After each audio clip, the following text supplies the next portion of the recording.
இன்று உங்களுக்கான கர்த்தருடைய வார்த்தை. கர்த்தரை தேடுங்கள், அப்பொழுது பிழைப்பீர்கள். ஆமோஸ் 5ஆம் அதிகாரம் 6ஆம் வசனம். கர்த்தர் இஸ்ரவேல் வம்சத்தாருக்கு ஆமோஸ் தீர்க்கதரிசி மூலமாய் சொல்லப்பட்ட வார்த்தை தான், கர்த்தரை தேடுவீர்கள் என்றால் நீங்கள் பிழைப்பீர்கள் என்று. ஆம் தேவ பிள்ளைகளே, இயேசு வாழ்ந்த நாட்களில் அநேகர் இயேசுவை தேடி வந்தார்கள்.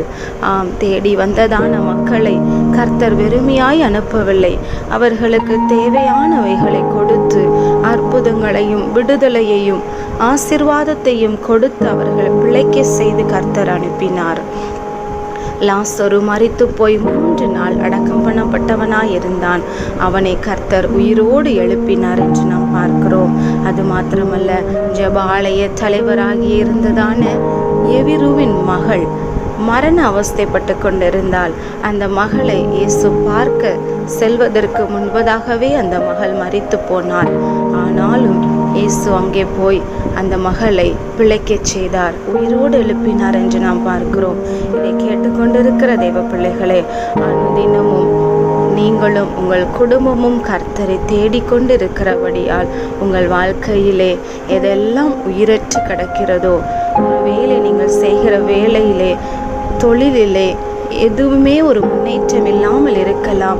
அந்த காரியத்திலே கர்த்தர் இந்த நாளிலே ஒரு உயிர் மீட்சியை கொடுத்து உங்கள் வேலையிலே ஒரு மேன்மையை கொடுக்க போகிறார். ஒருவேளை உங்கள் சரீரத்திலே வேதனையோடு வலியோடு இருக்கலாம். அதிலே ஒரு உயிர் மீட்சியை கொடுத்து உங்களை பிழைக்க செய்து மேன்மையாய் ஆசீர்வாதமாய் உங்களை நிச்சயமாய் வைக்க போகிறார். ஜெபம் செய்வோம். பரலோக பிதாவே, இந்த வீடியோவை கேட்டு ஜெபிக்கிற உங்களுடைய பிள்ளைகளப்பா, உங்களை நம்பி உண்மை தேடி வந்திருக்கிறாங்க.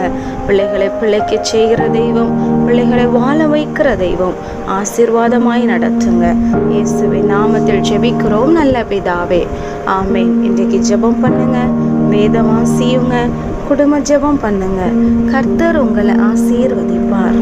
இந்த வீடியோ உங்களுக்கு பிடிச்சிருந்தா லைக் பண்ணுங்க, மற்றவங்களுக்கு ஷேர் பண்ணுங்க. தொடர்ந்து இந்த வீடியோ பார்க்க விரும்புகிறவங்க சப்ஸ்கிரைப் பண்ணுங்க.